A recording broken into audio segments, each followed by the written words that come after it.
The rain battered the windows of the diner, each drop a tiny rebellion against the quiet town of Willow Creek, Oregon. Riley Parker, 18, sat in a corner booth, her fingers tracing the scars on the wooden table, her heart pounding like it might break free. She'd always known she didn't belong here, not in this town, not in the suffocating house of her foster parents, the Clarks, who preached rules like gospel and saw love as a sin unless it fit their mold. Riley's hazel eyes flicked to the door as it swung open, admitting a gust of damp air and a girl she'd never seen before.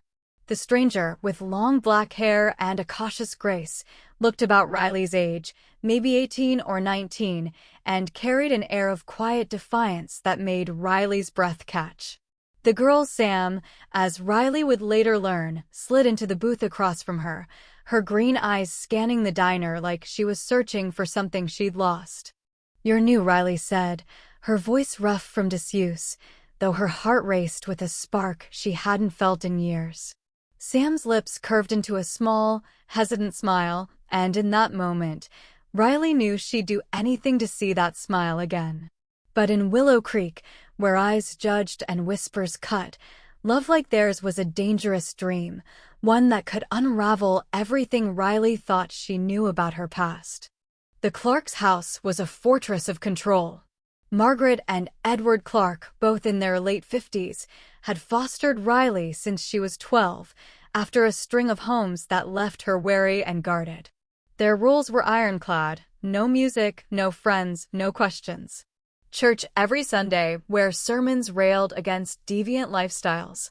Riley had learned to hide her truth early on, burying her feelings for girls beneath a mask of obedience. But every night, she'd sneak to her attic room, scribbling poetry in a notebook she kept hidden under a loose floorboard, words of longing, of freedom, of a love she hadn't yet found. Sam's arrival in town was like a crack in the dam.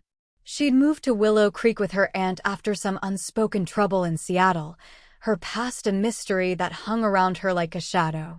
Riley first noticed her at the library, where Sam lingered in the poetry section, her fingers brushing over the same books Riley loved.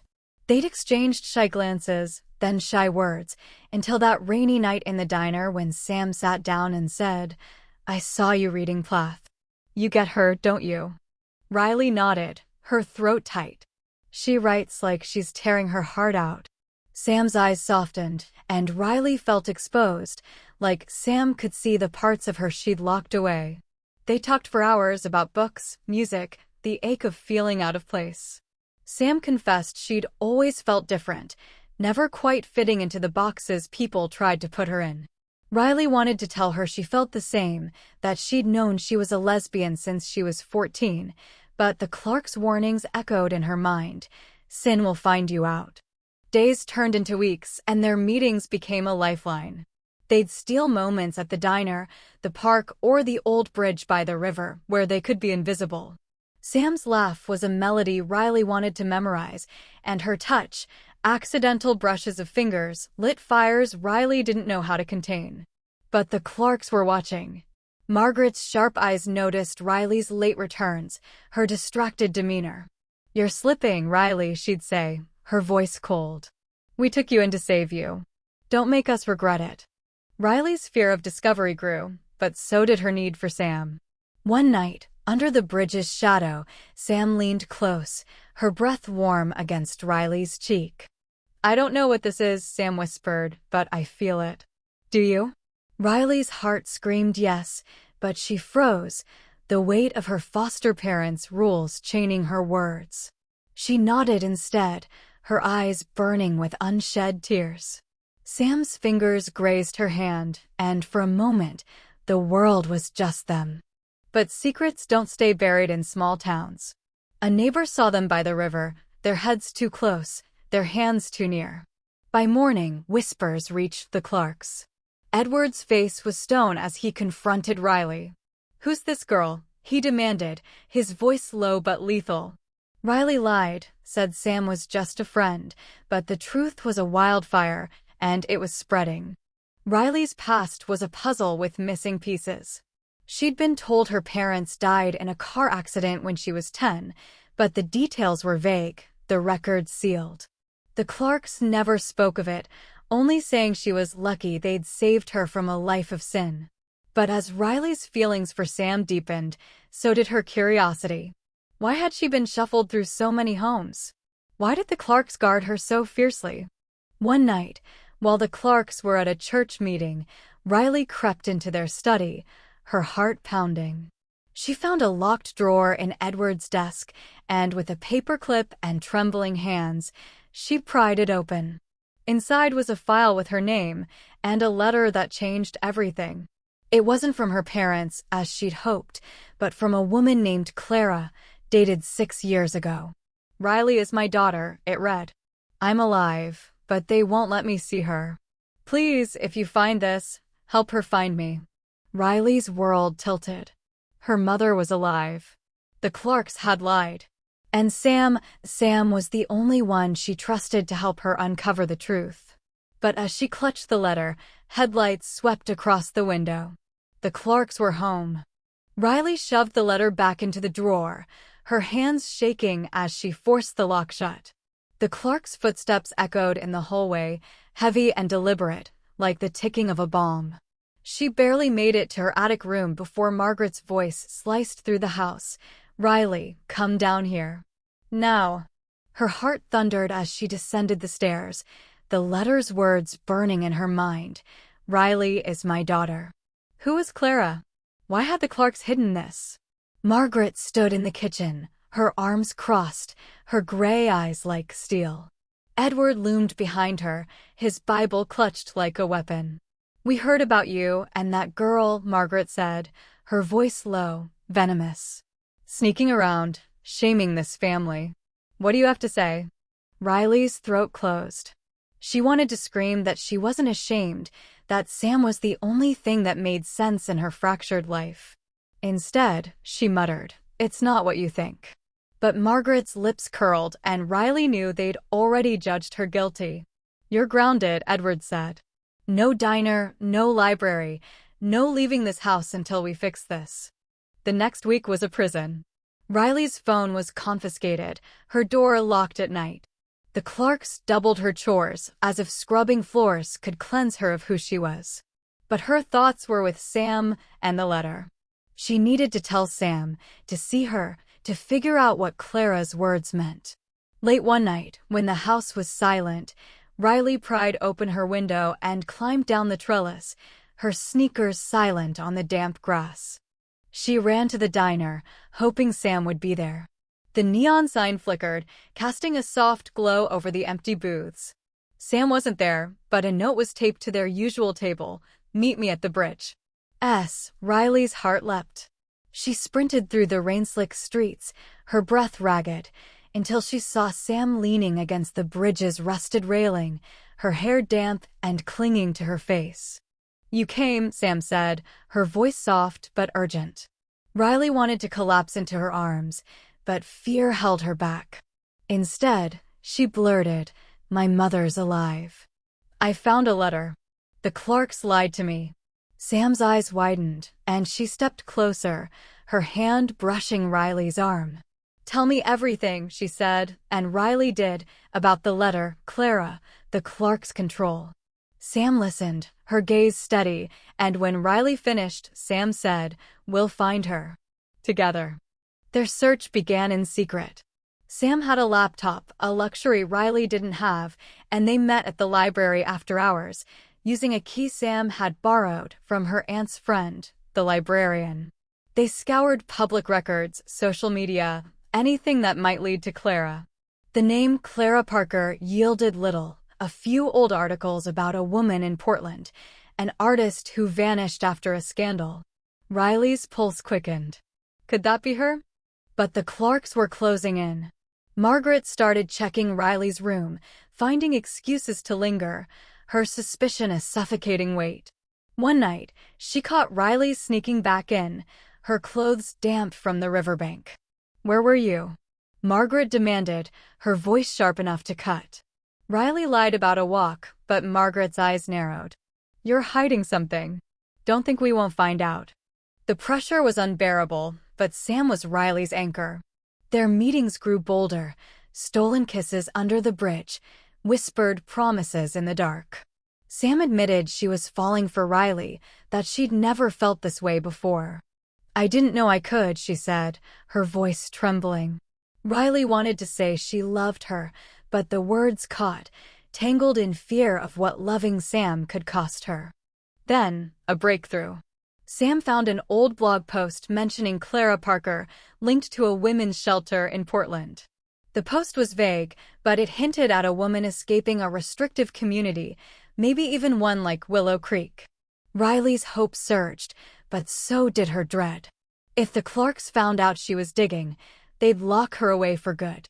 She needed answers, but every step toward the truth felt like a step toward danger. One evening, Sam slipped Riley a burner phone, a cheap one she'd bought with her diner tips. "In case they cut you off completely," Sam said, her eyes fierce with protectiveness. Riley clutched it like a lifeline, but as she hid it under her mattress, she heard Edward's voice downstairs, talking to someone unfamiliar. "She's trouble," he said.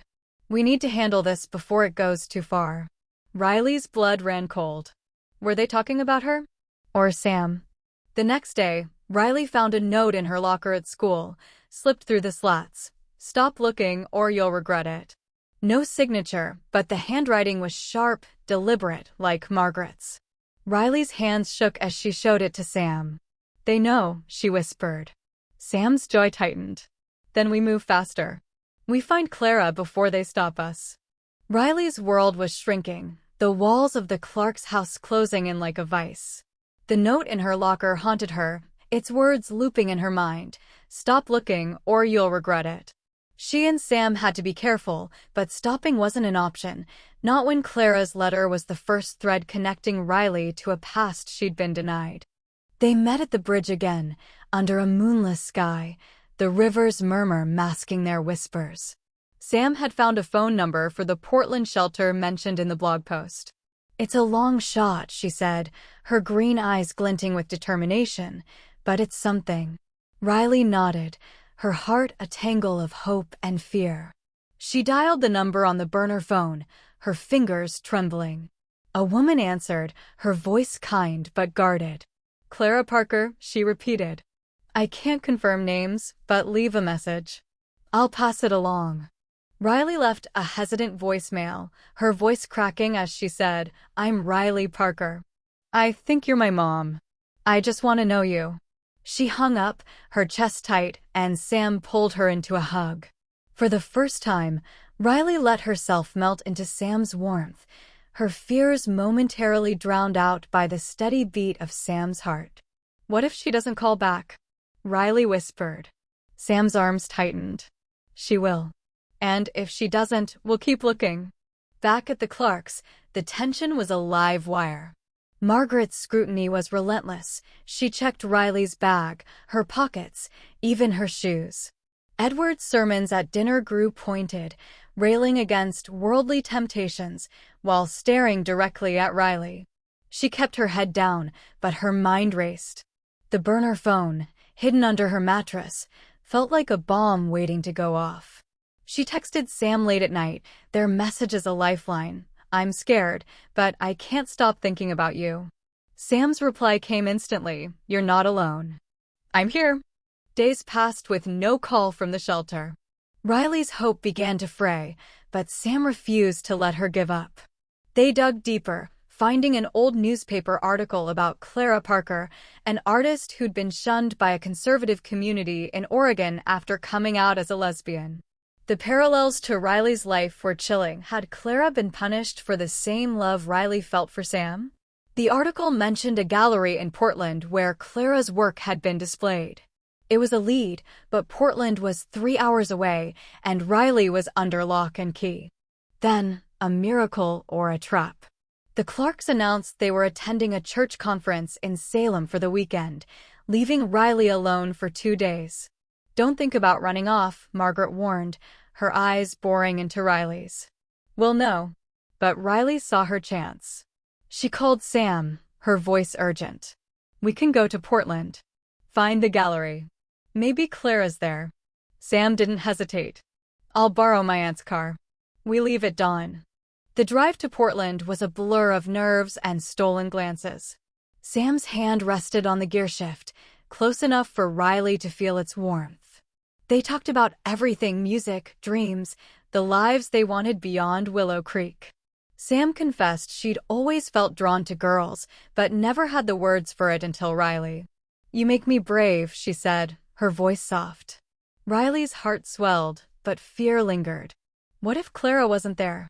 What if the Clarks found out? The gallery was a small, eclectic space in Portland's arts district, filled with vibrant paintings and sculptures. Riley's breath caught as she recognized a style in one painting: bold, swirling colors, like the emotions she poured into her poetry. The gallery owner, a kind-eyed woman named Lena, approached them.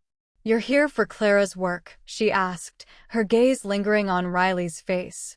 "You look like her." Riley's knees weakened. "Is she here?"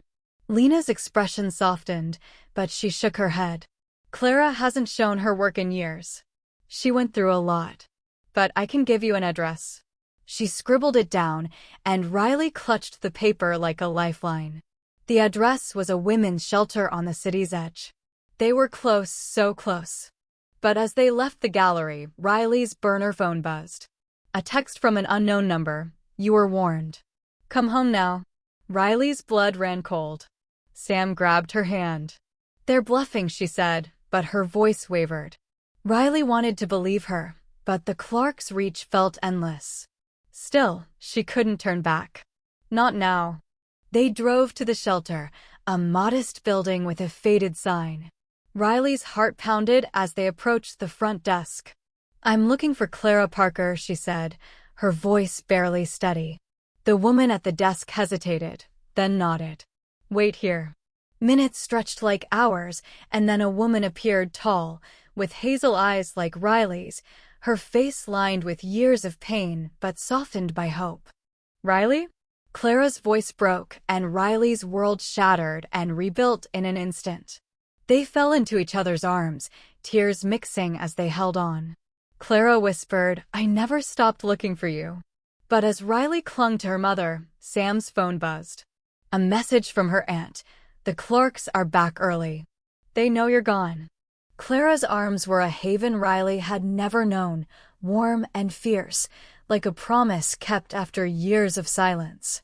They sat in the shelter's small common room, surrounded by faded couches and the hum of a distant TV, as Clara began to unravel the past. "I was young, Riley," she said, her voice thick with regret. "I loved a woman, and my family, our family, couldn't accept it. They took you from me when you were 10, said I was unfit." Riley's mind reeled. Clara had been a painter, vibrant and free, until her conservative family branded her love a sin. They'd used their influence to have Riley placed in foster care, erasing Clara from her life. The Clarks, devout and rigid, were chosen to fix Riley, to ensure she wouldn't follow her mother's path. "I fought for you," Clara said, her hazel eyes mirroring Riley's. "But they had money, connections. I lost everything." Sam sat beside Riley, her presence steadying, her hand resting lightly on Riley's knee. "We found you," Sam said to Clara, her voice firm. "That's what matters now." But Riley's joy was laced with dread. The Clarks were back, and their wrath was a storm waiting to break. She showed Clara the threatening text: "You were warned. Come home now." Clara's face hardened. "They can't keep you from me anymore. You're 18. But Riley knew the Clarks' power wasn't just legal, it was psychological, a cage built of fear and guilt. She'd spent 6 years under their roof, molded by their rules, their sermons. Leaving wouldn't be simple. Still, Clara's presence was a spark, igniting a courage Riley hadn't known she had. "I want to stay with you," she said, her voice trembling but sure. Clara nodded, tears streaming. "Then we'll fight for that." Sam drove them back to Willow Creek, the car heavy with silence and unspoken fears. Riley clutched Clara's hand in the back seat, afraid to let go, as if her mother might vanish again. Sam's eyes flicked to the rearview mirror, her worry evident. "What do we do about the Clarks?" she asked. Clara's jaw tightened. "We confront them. Together." The Clarks' house loomed like a judgment as they pulled up. Margaret and Edward stood on the porch, their faces carved from stone. "You've disgraced us," Margaret spat as Riley stepped out, Clara and Sam behind her. Edward's gaze locked on Clara, recognition flashing in his eyes. "You," he said, his voice low. "You're not supposed to be here." Clara stepped forward, unflinching. "She's my daughter. You kept her from me, lied to her. That ends now." Riley's heart pounded. She'd never seen anyone stand up to the Clarks. Margaret's lips thinned. "Riley belongs to us. We saved her from your lifestyle." The word dripped with contempt, and Riley felt Sam tense beside her. "I'm not something to be saved," Riley said, her voice breaking through years of silence. "I'm a person. And I love Sam." The words were out before she could stop them, raw and true. Sam's hand found hers, squeezing tight. Margaret's face paled, and Edward's fist clenched around his Bible. "You're confused," he said. "We'll fix this." Clara's voice cut through, sharp and steady.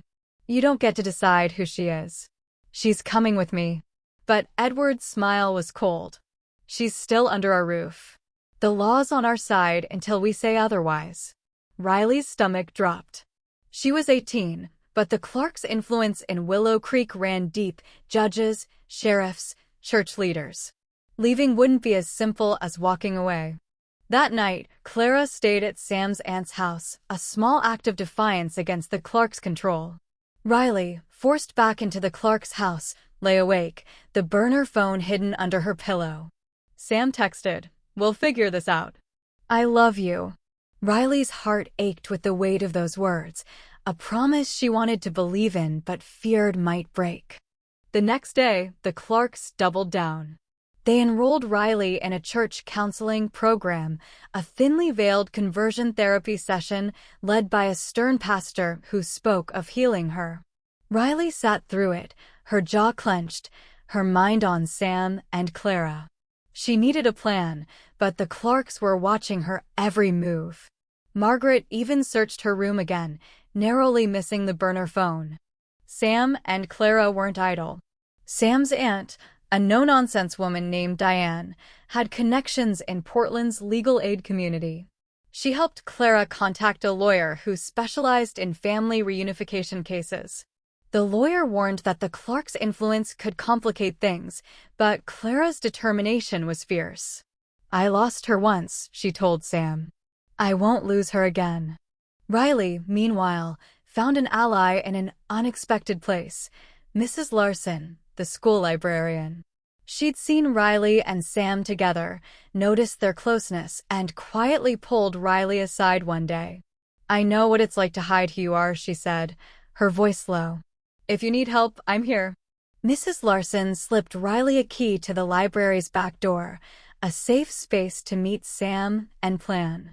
But the Clarks were closing the net. Edward announced they were moving Riley to a retreat upstate, a place known for its strict rehabilitation programs. "It's for your own good," he said, his tone final. Riley's panic surged. She had to act fast, before the Clarks could take her away from Sam, from Clara, from herself. Riley's hands shook as she read Edward's announcement again, the words retreat and rehabilitation searing into her mind like a brand. The Clarks were planning to send her away in 3 days, to a place where she'd be fixed, where they'd try to erase who she was. She clutched the burner phone, texting Sam in the dark, "They're taking me away. We need to move now." Sam's reply was immediate, "Meet me at the library tonight. Bring Clara." Riley's heart raced as she slipped out of the house, the trellis creaking under her weight. The night was cold, the stars hidden by clouds, but the promise of Sam and Clara waiting for her was a beacon. She reached the library's back door, where Mrs. Larson's key let her in. Sam and Clara were already there, surrounded by stacks of books, their faces lit by a single desk lamp. "We're getting you out," Clara said, her voice steady but fierce. She'd been working with the lawyer, building a case to prove the Clarks had wrongfully kept Riley from her. But legal battles took time, and the Clarks' retreat loomed like a guillotine. Sam's plan was riskier. Run. We go to Portland, she said. Stay with my aunt's friend until the lawyer sorts this out. Riley wanted to agree, but fear gnawed at her. They'll find me, she whispered. They always do. Clara took Riley's hands, her grip firm. They took you from me once. I won't let them do it again. Sam nodded, her green eyes blazing. We do this together. Riley looked between them, her mother, reclaimed after years of lies, and Sam, the girl who'd taught her what love could be. She nodded, her resolve hardening. Okay, let's go. They planned to leave the next night, when the Clarks would be at another church meeting. Sam's aunt, Diane, agreed to drive them to Portland, her pickup truck a lifeline. But the day dragged, each hour a test of Riley's nerves. At school, she avoided Margaret's prying eyes, who'd taken to waiting outside her classes. During lunch, Riley slipped into the library, where Sam was waiting. They stole a moment, their lips meeting in a desperate, fleeting kiss. Tomorrow, Sam whispered. We'll be free. But freedom came at a cost. That afternoon, Riley found another note in her locker, this one more menacing. You can't run from God's will. Her stomach churned. She showed it to Sam, who cursed under her breath. They're watching us, Sam said. We need to be careful. Riley nodded, but her fear was a living thing, clawing at her courage. That night, Clara met them at the library again, bringing news from the lawyer. We've got a hearing scheduled in 2 weeks, she said. If we can prove the Clarks manipulated the system, you can stay with me legally. But 2 weeks was too long, the retreat was in 3 days. Riley's panic spiked, but Clara's presence steadied her. I've got friends in Portland, Clara said. Artists, activists. They'll help us. The plan was set. Diane would pick them up at midnight, after the Clarks' meeting. Riley packed a small bag, hiding it under her bed. She included her poetry notebook, the one place she'd always been free. But as she zipped it shut, she heard a floorboard creak. Margaret stood in the doorway, her face a mask of suspicion. What are you doing? She demanded. Riley's heart stopped, but she forced a smile. Just organizing my schoolwork. Margaret didn't buy it. She searched Riley's room, her hands methodical, missing the bag by inches. You're planning something, she said, her voice low. Don't test us, Riley. When she left, Riley's legs gave out. She texted Sam. She knows something. We have to go tonight. Sam's reply was a single word. Now. Riley didn't wait. She grabbed her bag and climbed out the window, her pulse pounding in her ears. She ran to the bridge, where Sam and Clara were waiting with Diane's truck. They piled in, the engine roaring as they sped toward Portland. Riley's heart was a war drum, torn between fear and hope. Sam's hand found hers in the dark, grounding her. We're almost there, Sam whispered. But as they neared the city, headlights flared behind them. A black SUV, too close, too fast. Diane's eyes flicked to the rearview mirror. That's not good, she muttered. Riley's stomach dropped. The Clarks had connections. Had they called someone? The SUV gained, its lights blinding. Clara's voice was calm but urgent. Keep driving, Diane. We can't stop. The chase stretched on, the SUV tailing them through Portland's outskirts. Diane took sharp turns, weaving through side streets, but the SUV stayed close. Riley's fear turned to fury. She wasn't just running for herself, she was running for Clara, for Sam, for the life she deserved. Head to the shelter, Clara said. They'll protect us. They reached the shelter just as dawn broke, the SUV vanishing as police sirens wailed in the distance. Riley, Sam, Clara, and Diane stumbled inside, breathless but safe for now. The shelter's staff, alerted by Clara's friends, ushered them into a secure room. Riley collapsed into Sam's arms, her body shaking. We made it, she whispered. Sam kissed her forehead. We're not done yet. The shelter's walls were thin, but they felt like a fortress compared to the Clarks' house. Riley sat on a worn couch, her hand still clasped in Sam's as Clara spoke with the shelter's director, a no-nonsense woman named Maria. "You're safe here," Maria said, her voice firm. "We've dealt with cases like yours before." But Riley's nerves were raw, the SUV's headlights still burned in her mind, a reminder that the Clarks' reach was long. Clara returned, her face set with determination. "The lawyer's coming tomorrow," she said. "We'll file for emancipation, Riley. You're 18. They can't control you anymore." Riley nodded, but doubt gnawed at her. The Clarks had shaped her life for 6 years, their rules etched into her bones. Could she really break free? Sam squeezed her hand, her green eyes steady. "You're stronger than they think," she said.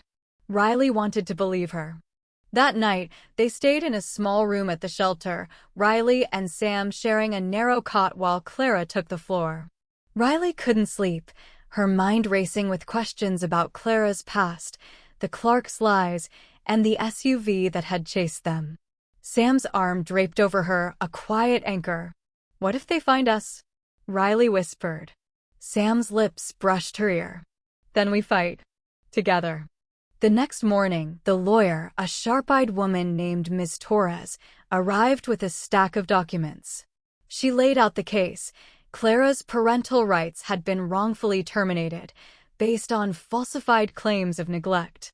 The Clarks, backed by Riley's extended family, had used their influence to keep Clara away. "We can prove coercion," Ms. Torres said. "But the Clarks have powerful friends. We need evidence they've been controlling you, Riley." Riley thought of the notes, the threats, the conversion therapy sessions. She handed Ms. Torres the burner phone, showing the texts, "Stop looking or you'll regret it. You can't run from God's will." Ms. Torres's eyes narrowed. "This is good. It shows intent to intimidate." Clara added her own evidence, letters she'd written to Riley over the years, intercepted by the Clarks, found in the shelter's archives. But the Clarks weren't idle. That afternoon, a sheriff's deputy knocked on the shelter's door, claiming a welfare check for Riley. Maria sent him away, citing legal protections, but Riley's stomach churned. "They're not giving up," she said. Clara's jaw tightened. "Neither are we." Sam, ever practical, suggested they dig deeper into the Clarks' connections. "If they're this desperate, they're hiding something bigger," she said. Using the shelter's computer, Sam and Riley searched public records for Edward and Margaret Clark. They found ties to a conservative organization, the Family Covenant Network, known for funding rehabilitation programs like the one Riley was destined for. The network's board included a local judge and a state senator, powerful allies. Riley's heart sank. "They're untouchable," she whispered. Sam shook her head. "No one's untouchable. We just need the right leverage." Clara's artist friends in Portland proved invaluable. One, a journalist named Alex, had been investigating the Family Covenant Network for years. He met them at a coffee shop, his laptop brimming with files. "The Clarks are small players," he said, "but they're linked to a scandal. The network's been funneling money to these retreats, and there's talk of abuse, coercion, even kids going missing." Riley's blood ran cold. Had she been one misstep away from that fate? Alex gave them a lead, a former network member, a woman named Beth, who'd left after witnessing the retreats firsthand. She lived in a nearby town, reclusive but willing to talk. Riley, Sam, and Clara drove to meet her, their nerves taut. Beth was in her 40s, her eyes haunted but kind. "I saw what they did to kids like you," she told Riley. "They break you down, make you hate yourself." I couldn't stay silent anymore. Beth's testimony was a goldmine: dates, names, locations of the retreats.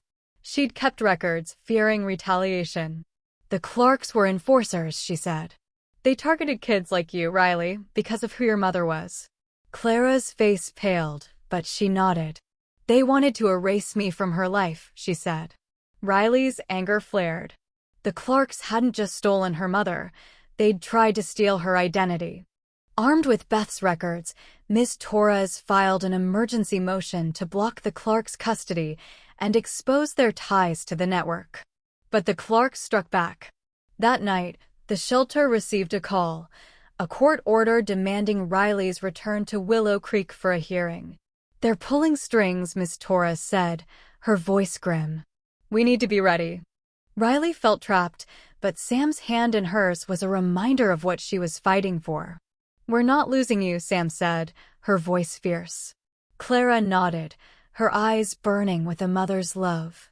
As they prepared for the hearing, Riley wrote in her notebook, the words pouring out, "I am not their sin. I am Riley, and I am enough." The Portland courthouse was a gray monolith, its cold exterior mirroring the dread in Riley's chest. Inside, the hearing room buzzed with tension, the air thick with the weight of judgment. Riley sat between Clara and Sam, her hands clasped tightly, as Ms. Torres faced off against the Clark's lawyer, a slick man named Mr. Hargrove, whose smile was all teeth. The Clarks sat across the room, Margaret's face a mask of righteous indignation, Edward's Bible ever present. Hargrove argued that Riley was a troubled teen, swayed by negative influences, a pointed glance at Sam and Clara. The Clarks provided a stable, godly home, he said.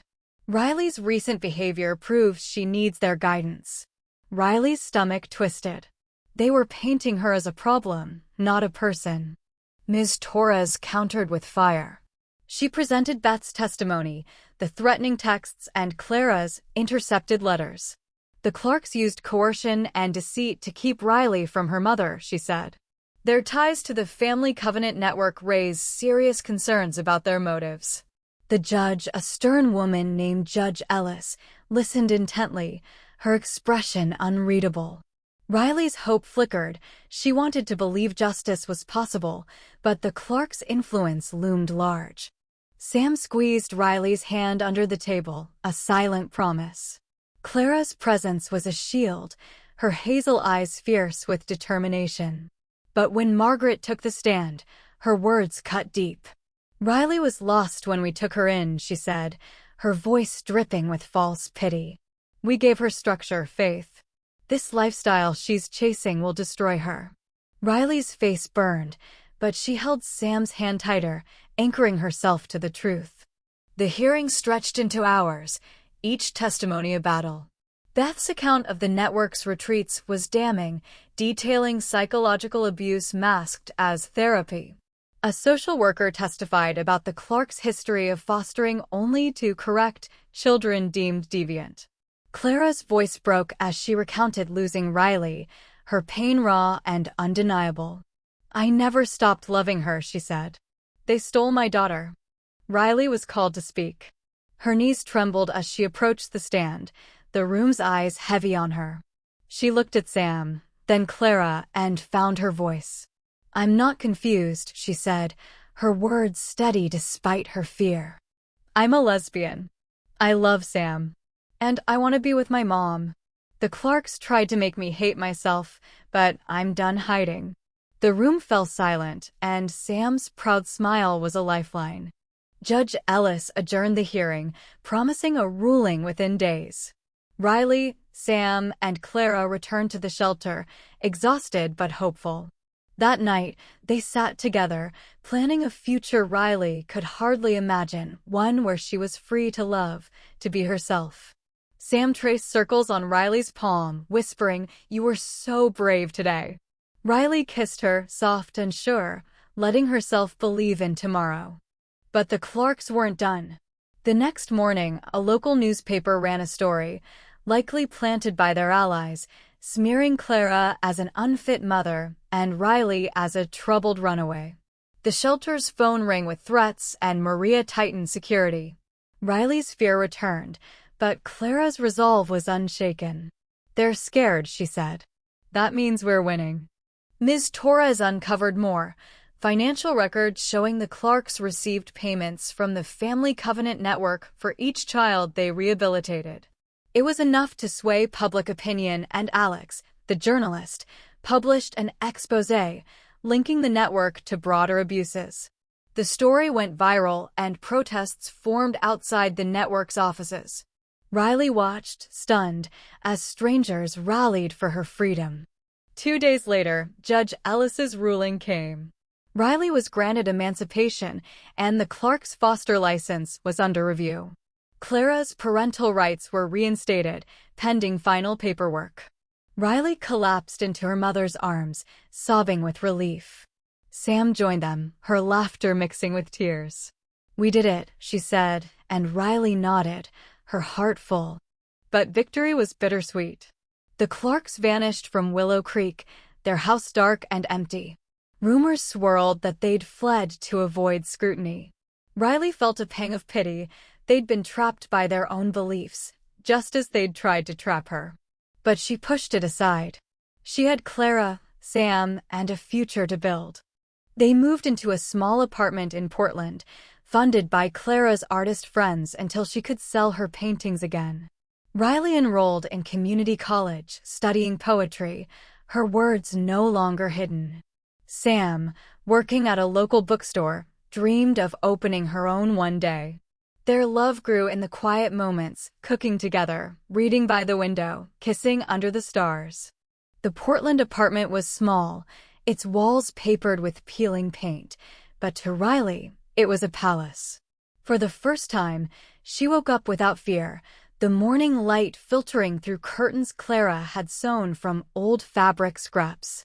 Sam's laughter filled the kitchen as she burned toast, and Clara's teasing made Riley's heart ache with a joy she'd never known was possible. But the past wasn't done with them. A week after the ruling, Riley received an email from an unknown address. "You think you've won, but God sees all."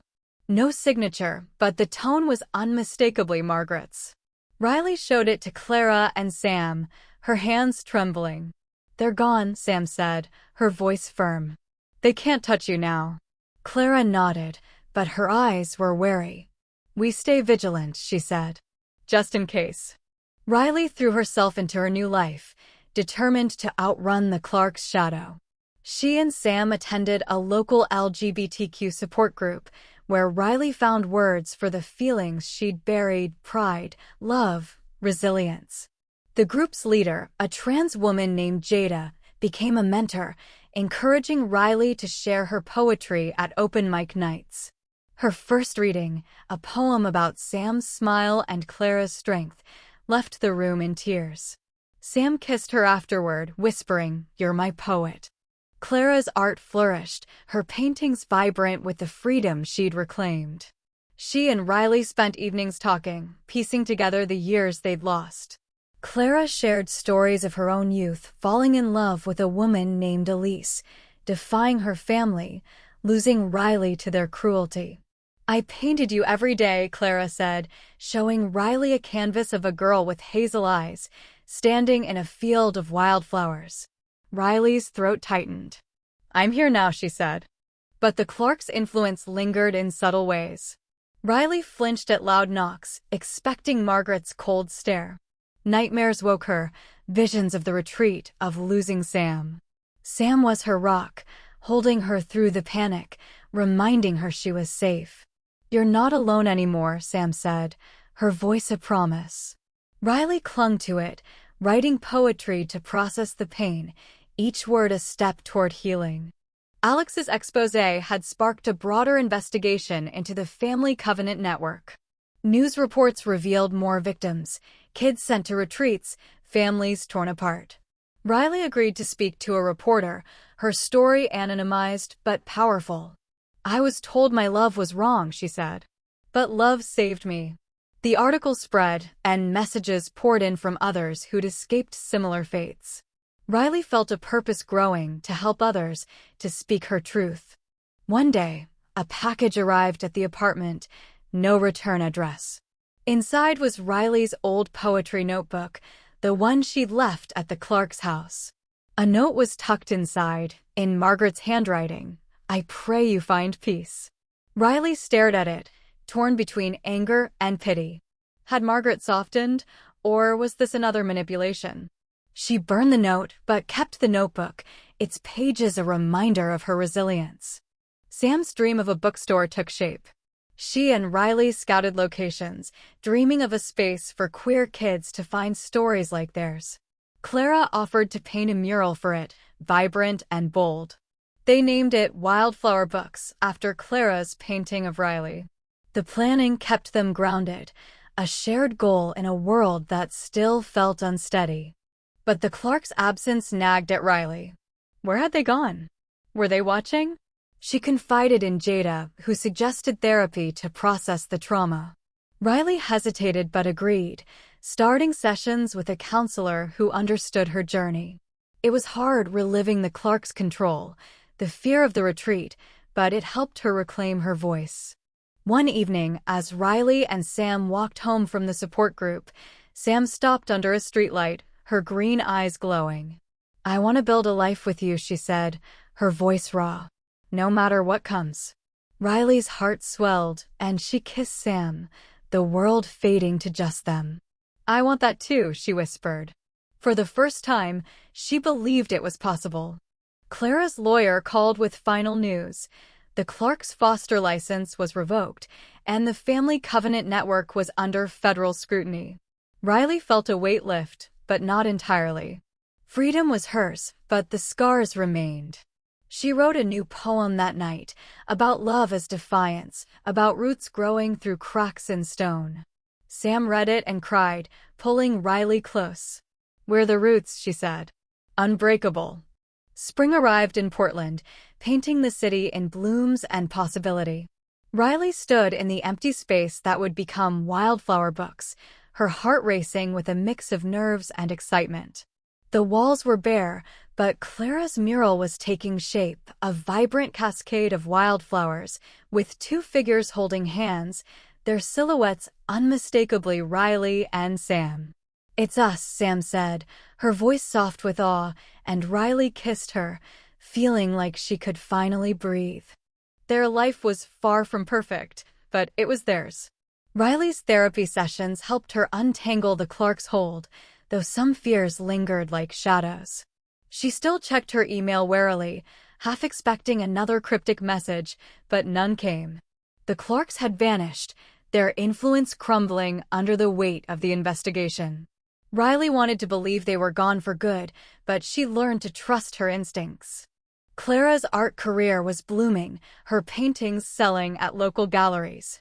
She and Riley grew closer, sharing late-night talks about love, loss, and resilience. Clara admitted her own fears of failing Riley again, of not being enough. "You're more than enough," Riley told her, and they cried together, rebuilding the bond the Clarks had tried to sever. Sam, meanwhile, was a whirlwind of energy, securing a small business loan for Wildflower Books with Diane's help.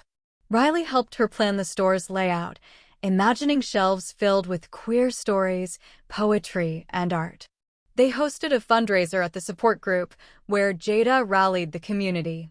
"This is for kids like us," Riley told the crowd, her voice steady. "A place to belong." The donations poured in, and Riley felt a pride she'd never known. But the past crept back in subtle ways. At a poetry reading, Riley spotted a woman in the crowd who looked like Margaret, same sharp jaw, same cold eyes. Her heart stopped, but the woman left without a word. Riley told Sam, who held her tight. "It's just a ghost," Sam said. "They can't hurt you anymore."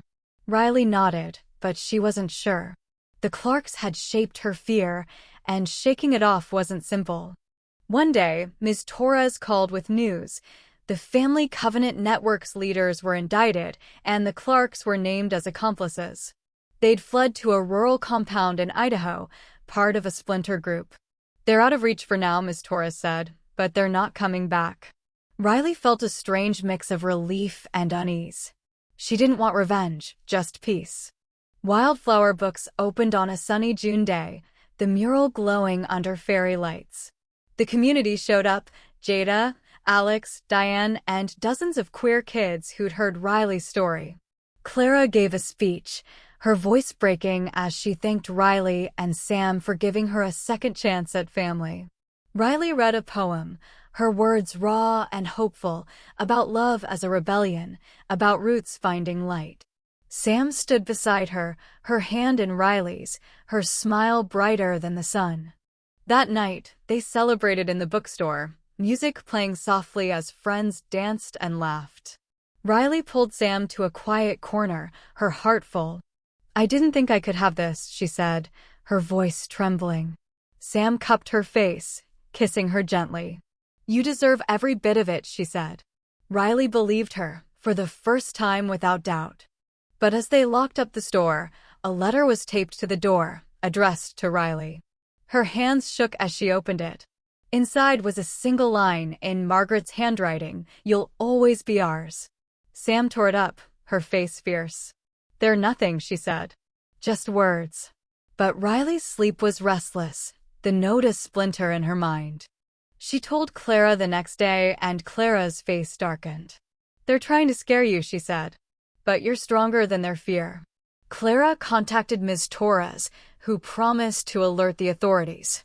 The compound in Idaho was under watch, but the Clarks were ghosts, slipping through cracks. Riley refused to let them win. She poured her fear into her poetry, her words a shield. Sam and Riley grew closer, their love a quiet strength. They talked about the future, college, travel, a life beyond Portland. Riley dreamed of publishing her poems, Sam of expanding the bookstore. Clara supported them, her own art a testament to survival. Together, they were a family, forged not just by blood or love, but by the fight to be free.